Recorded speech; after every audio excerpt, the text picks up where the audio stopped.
Introduction to the law of evidence, chapter 1. Here intro. 1. What evidence is? တတိကံချက်ဆိုတတိကံဉာဏ်တော့ဘာလဲပေါ့တတိကံဆိုတာဘာလဲတတိကံဆိုတာကတော့ကြားရုံမှာတင်ပြတဲ့အချက်လက်တွေဘယ်လိုတတိထင်ရှားပြဆိုတဲ့ဟာအဲ့ဒါတွေကိုပြဋ္ဌာန်းထားတဲ့နီလန်းအစုဝေးပေါ့အရှင်တွေတို့ဥပဒေကျောင်းသားတွေတို့ထင်တာပေါ့ဒါကိုပဲ law of evidence တတိကံဥပဒေပေါ့တတိကံသဘောတရားလို့စိတ်ထဲမှာထင်ကြတယ်ပေါ့ဒါပေမဲ့တတိကံဉာဏ်စစ်တော့မဟုတ်ဘူးတူကြည့်ပဲဆိုမှာစက်ဝင်လာတာ command law system မှာတတိကံနီလန်းနေထွက်ပေါ်လာတဲ့ရည်ရွယ်ချက်ကဒီအမှုတွေကတရားရုံးမှာတတိကံတင်ပြဖို့ဒါမှမဟုတ်တတိကံတင်ပြတာကိုတားမြစ်ဖို့အဲ့ရည်ရွယ်ချက်နဲ့တတိကံနီလန်းတွေ command law မှာထွက်ပေါ်လာမဟုတ်ဘူးပေါ့ဒီဟိုဟာတွေအဲ့ဒီနီလန်းတွေကဘာလဲဆိုတော့လက်တွေ့အသုံးချရင်းနဲ့ပဲလိုအပ်ချက်အရတတိကံဥပဒေဖြစ်ပေါ်လာတာပေါ့တကယ်ဟိုကတော့သဘာဝသူ့မူရင်းသဘောတဘာဝပိုရင်းနှီးတာကြတော့ဘာနဲ့ဆိုင်တာအောင်ဆိုဒီတတိကံဉာဏ်ဆိုတာနယ်ပယ်အားလုံးပေါ့ inquiry စုံစမ်းစစ်ဆေးတဲ့နယ်ပယ်အားလုံးနဲ့ဆိုင်တာဒီ whole field of inquiry စုံစမ်းစစ်ဆေးတဲ့နယ်ပယ်အားလုံးနဲ့ဆိုင်တာဒီ the law of evidence တတိကံဥပဒေတဲ့ဒီတတိကံဉာဏ်ဆိုတာဒီဥပဒေနယ်ပယ်တဲ့မဟုတ်နယ်ပယ်အားလုံးနဲ့ဆိုင်တာအဲ့လောက်ကျေပြန့်တာပေါ့ဒီမှာပါတော့ဒီ field ပေါ့ဒီတတိကံဉာဏ်ဆိုတဲ့နယ်ပယ်က fascinating nature ဆို fascinating nature ဆိုဟိုစိတ်လှုပ်ရှားစရာကောင်းတဲ့ပေါင်းစပ်မှုတွေပေါ့ logic တို့ epistemology တို့ epistemology ဆိုတာphilosophy ရဲ့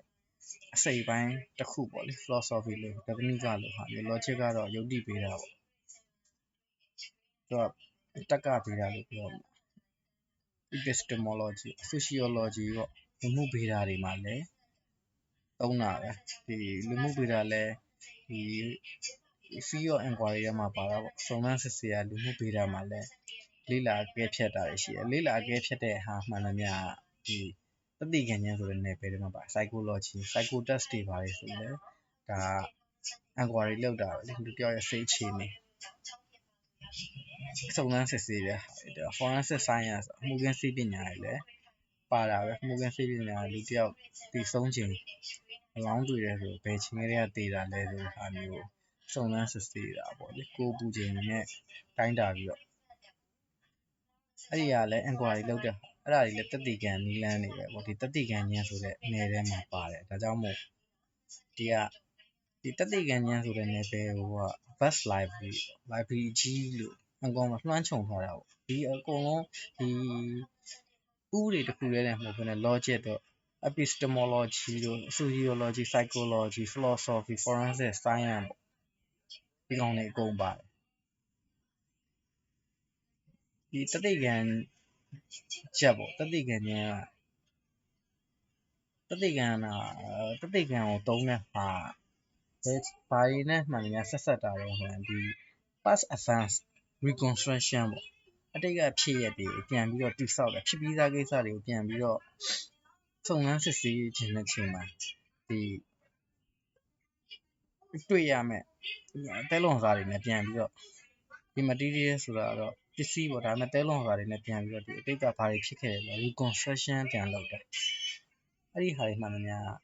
တတိကံနဲ့သက်ဆိုင်တာပဲပေါ့ဒါကြောင့်မို့ဒီ feed တစ်ခုလုံးကဟိုဘုံတိတ်ခါကြီးမားတယ်လို့ပြောရတာ Dr. Chai ဆိုလေးသားခံဒီ investigator တွေကတော့နည်းနည်းပဲပါနည်းနည်းပဲဆက်ဆိုင်တာပေါ့အရင်တော့ lawyer တို့ဘာလို့လဲနည်းနည်းပဲ ဆက်ဆိုင်တကယ်ဒီတသိပြချက်တွေကိုတသိကံနည်းလမ်းတွေကိုပေါ့ပို့ချလာတာပယ်ဆောင်လာတဲ့လူတွေဖြန့်ဝေတာဒီပညာရပ်ကိုဖြန့်ဝေလာတဲ့လူတွေက philosopher ပေါ့လေတက္ကနီကပညာရှင်တွေရယ် psychologist စိတ်ပညာရှင်တွေကလည်းအကဲဖြတ်တာ philosopher တွေကလည်းသူတို့ရဲ့ယူဆချက်တွေကိုမှန်ကန်ဖို့အတွက်တသိပြကြတာပေါ့အဲ့ဒီနည်းလမ်းတွေသုံးတယ်ဒီထက်မှဒီပညာရပ်ကိုဖြန့်ဝေတဲ့ထက်ကနာမည်ကြီးတာ Jeremy Bentham တို့တော့ science of evidence ကိုလေးလေးနက်နက်စိတ်ဝင်စားတာပေါ့စိတ်အစိနှစ်ထားတဲ့လူပေါ့သူကတော့ဘာလို့မျိုးဒီ law of evidence တသိကံဥပဒေမှာပါတဲ့ concept တစ်ခုလုံးတော့သူကသဘောတူတာတော့မဟုတ်ဘူးပေါ့သူက science တော့ပို့ဖြစ်တာပေါ့ဘယ်နှမှန်သူကယူဆတာတသိကံနည်းလမ်းတွေကဘာတော့ဆို artificial restriction ဆိုတဲ့ဟာလည်းမပို့ဘူး artificial restriction ဆိုတာဘာပြောအောင်လဲဒီ past event တွေကို reconstruction ပြန်လုပ်တဲ့အချိန်မှာအတုတွေပါမလားဘူးကန့်သက်တဲ့နည်းတွေတဲ့မပို့ဘူးလို့ပဲယူဆထားတာပေါ့ science of evidence ဆိုlawyer တွေကကျတော့ထပ်ပြီးတော့တိုးချဲ့တာ invented ဆိုတာထပ်ထွင်ထားတာပေါ့လေဘာလို့ဆိုအဲ့ဒီဟာအပြင်ကိုထပ်ထွင်ထားတာသူယူဆတာ honorable purpose ပေါ့ honorable ဆိုတာလေးစားလောက်တဲ့ရည်ရွယ်ချက်ထက်နည်းပါတယ်ပေါ့ lawyer တွေထွင်ထားတဲ့ဟာရှေ့နေတွေထွင်ထားတဲ့ဒီတသိကံဥပဒေပေါ့ရှေ့နေတွေရေးဆွဲထားတဲ့အယူဆထားတဲ့ဟာပေါ့လေအဲ့ဒါမှာ John Henry Whitmore ဆိုတာကျတော့ဘာဖြစ်တော့မှာအမေရိကန်တသိကံစာရေးဆရာပေါ့တသိကံဥပဒေသဘောတရားတွေကိုရေးတဲ့စာရေးဆရာပေါ့ဌာနမှုပေါ့အထင်းသူရဲ့အကြောင်းသားတွေကိုပေါ့လို့ဥတွေမသိငယ်မှာတသိကံဉာဏ်သိပ္ပံမှာ science of evidence ကိုကျွမ်းကျင်ဖြစ်အောင်ကျွမ်းကျင်မှုလိုအပ်တယ်လို့သူကယူဆတာ develop thorough အသေးစိတ်ကိုသိဖို့လိုအပ်တယ်ပေါ့ဒီသူတင်တဲ့ပုံစံကနောက်ပိုင်းတော့အတိုင်းလို့ဖို့ကတော့မလွယ်ဘူးပေါ့ဘာလို့အောင်ဆိုတော့အဲ့ဒါဆိုအဲ့တခုတည်းနဲ့တင်ကြာသွားနိုင်တော့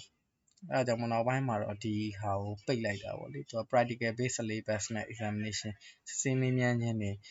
လက်တွေ့လုပ်တဲ့ဟာတွေနဲ့ယူပြီးတော့သူ့ရဲ့ဟာကိုပိတ်လိုက်တာပေါ့အတိုင်းလောထဲမှာပဲတသိကံမှုတွေထည့်လိုက်တာပေါ့ဒီ evidence of science ကိုကျွမ်းလုပ်ရမယ်ဆိုတဲ့ဟာပေါ့လက်တွေ့မှာကျတော့သူကနည်းနည်းကမောက်ကမနိုင်တာပေါ့လေ system လေ့လာတဲ့အခါမှာဒါကြောင့်မို့ဒီ scientific definition ကကြတော့ဘာတော့ဆိုတော့ကြတော့သူက logical rule of evidence တသိကံတဲ့အချိန်မှာယုတ်တိဗေဒအခန်းကဏ္ဍရဘာလို့လဲရှင်းရှင်းလင်းလင်းတိကျရမယ်ပေါ့ဒီယူဆချက်တွေကိုတသိပြတဲ့ channel ဘာလို့ယုတ်တိဗေဒနည်းရရှင်းလင်းနေရမယ်ပေါ့ logical rule ဆိုတော့မတန်တရားဖြစ်စရာမရှိအောင်ရှင်းလင်းနေရမှာပေါ့ဒါ scientific evidence ဒါကြောင့်မို့ legal definition နဲ့ဆိုင် logical definition ပေါ့ဒီ scientific inquiry ဒီ any kind ပေါ့ scientific inquiry မှာဒီ any kind ဆိုတာခုနကဘာသာတွေပေါ့အကုန်လုံး philosopher တို့ psychologist တို့ဒီ forensic of science တို့ sociology တို့ logic တို့အဲ့ဒီဘာသာဒီမှာလည်းတသိကံလို့တယ်ပေါ့အဲ့မှာကျတော့သူကဘာလို့ logical ယုတ်တိဒီဥပဒေ definition နဲ့ယုတ်တိနည်းရ definition ကိုဒီတသိကံဉာဏ်ဆိုအဲ့ဒီ definition ကိုသုံးတယ်ပေါ့ဒါပေမဲ့ဒီရှင်းနေလို့ဥပဒေသမားတွေကပေါ့ရှင်းနေတွေကတော့ဘာတော့ဆိုထပ်အသုံးချတာထပ်ဆင့်ပြီးတော့အသုံးချတာကြတော့ကိုယ့်ရဲ့လိုအပ်ချက်လောက်ပဲကိုစိတ်ဝင်စားတဲ့ဟာဒီတသိကံဉာဏ်နည်းလမ်းတွေသုံးမှဟာမှာကိုစိတ်ဝင်စားတဲ့ကို့အပိုင်းပဲဒီ legal နဲ့ပတ်သက်တဲ့အပိုင်းလောက်မှာပဲထပ်ဆင့်ပြီးတော့ ကိုလိုအပ်သလောက်ကိုပဲအဲ့ဒီနည်းလမ်းတွေကိုပဲထပ်မောမှန်လာတာပေါ့ဒါကတတိယဥပဒေရဲ့ intro ပေါ့သူ့နယ်ပယ်လေးကိုရှင်းပြထားတာပါ